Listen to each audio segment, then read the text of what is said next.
आप देख रहे हैं उद्योग नगरी टाइम्स यूएनटी न्यूज। वंचित समाज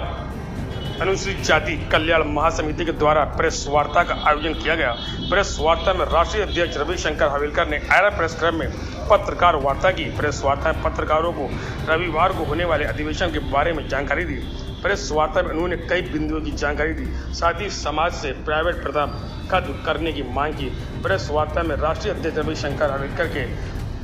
साथ ब्रजेश कुमार जमाल, अशरफ सेन पटेल, मनोज वाल्मीकि उपस्थित रहे। सैयद आरिफ की रिपोर्ट, यूएनटी न्यूज़ कानपुर। और कल 11 तारीख को हम लोग शाम को 4 बजे सहनाई गार्डन में कानपुर नगर में आयोजित किया गया है। महर्षि वाल्मीकि जी के हम लोग मानने वाले लोग हैं और राज्य स्तरीय वाल्मीकि स्वाभिमान सम्मान अधिकार सम्मेलन का आयोजन किया गया है।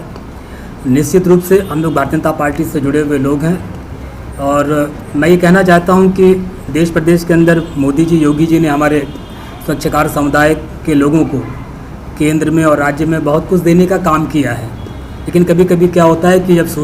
सूरज की रोशनी सब जगह जाती है तो बहुत सारे ऐसे क्षेत्र होते हैं जो उस प्रकाश से वंचित रह जाते हैं। मैं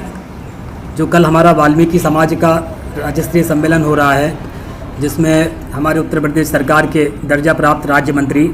भाई गुलाम मोहम्मद जी हैं, जो डायरेक्टर हैं वक्फ विकास निगम के, उनको मैंने चीफ गेस्ट के रूप में आमंत्रित किया है। कानपुर महानगर उत्तर प्रदेश से हम लोगों ने अपने जिलाध्यक्ष दीपू पांडे जी, सलील बिश्नोई जी, सुरेश अवस्थी जी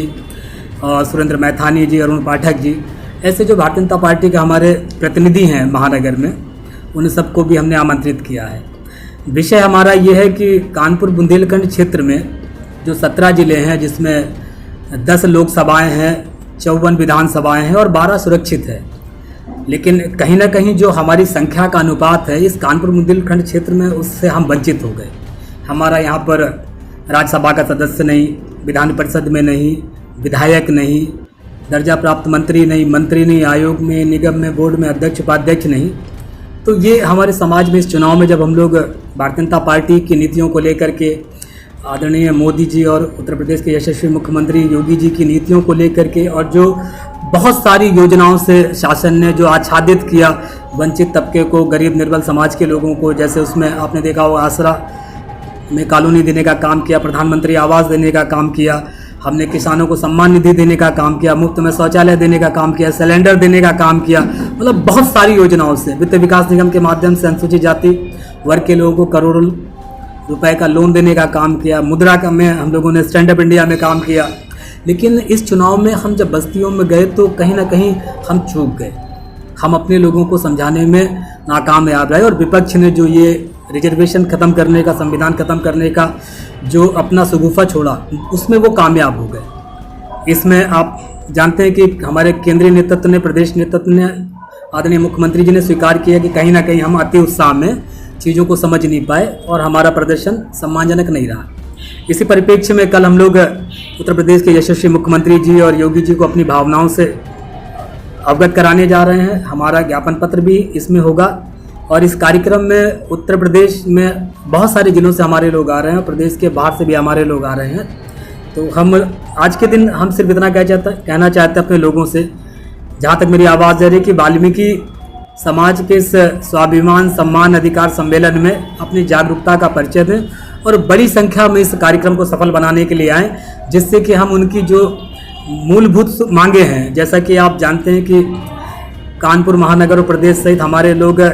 आउटसोर्सिंग पर काम कर रहे हैं, जिनका वेतन लगभग 9,000 है। मैं किसी भी तरीके से इस तर्क से सहमत नहीं हूँ कि इससे स्वच्छकार समाज का भला होगा, उनके परिवार का उत्थान होगा, उनके बच्चों का भविष्य सुखमय होगा। क्योंकि कोई भी, मैं चैलेंज के साथ कहता हूँ, कोई अधिकारी मुझे ये गुड़ा भाग करके बता दे कि 9,000 रुपये में 5 परिवार के सदस्यों का कैसे गुजर बसर होगा। जब शिक्षा का मामला हो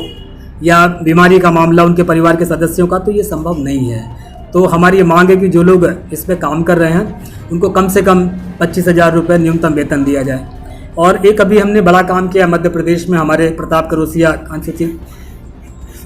वाल्मीकि समाज के जो आयोग के अध्यक्ष हैं मध्य प्रदेश शासन में, तो उन्होंने वहाँ ठेकेदारी प्रथा को समाप्त कर दिया है। उसी ग्राउंड को लेकर के, उसी जियो को लेकर के हम उत्तर प्रदेश में मांग करेंगे कि ये ठेकेदारी प्रथा कलंक है, इसको समाप्त किया जाए। पूर्व में मुख्यमंत्री राजनाथ सिंह जी ने भी हमारे कार्यक्रम में कहा था कि मैं इसको ये कलंक मानता हूँ, इसको मैं समाप्त करूँगा। दूसरा हमारा ये कि स्वच्छकार समाज के बहुत सारे पद उत्तर प्रदेश में रिक्त हैं। अगर उन्हीं पदों पर आप सीधी भर्ती कर दी जाए तो हमारे समाज का जो जीवन का स्तर है उसको जीने का वो अच्छा हो जाएगा, उसका स्तर जो है बढ़ेगा। और भी बहुत सारी मांगे हैं जिसको हम लोग कल इस कार्यक्रम के माध्यम से रखेंगे। अभी तो इतना ही विषय है। और एक विषय अभी बीच में आ गया, जो सुप्रीम कोर्ट की 7/6 जो खंडपीठ ने जो निर्णय दिया है आरक्षण में वर्गीकरण का,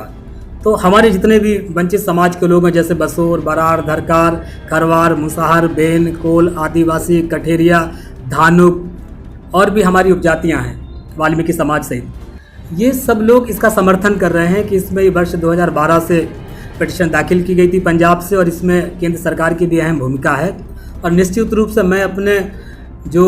दलित समुदाय की जो सक्षम जातियां हैं, जो कई बार लाभ पा चुके हैं, जो IAS हैं, PCS हैं, डॉक्टर हैं, वकील हैं, अन्य क्षेत्रों में काम कर रहे हैं, उन लोगों को बड़ा दिल करते हुए अपने जो वंचित लोग रह गए हैं, जो उपेक्षित लोग रह गए हैं, हाशिए के समाज को उसकी सामाजिक, राजनीतिक, आर्थिक स्थिति को ध्यान में रखते हुए रिजर्वेशन कोटे को छोड़ देना चाहिए अपने भाइयों के लिए, बड़ा दिल दिखाते हुए।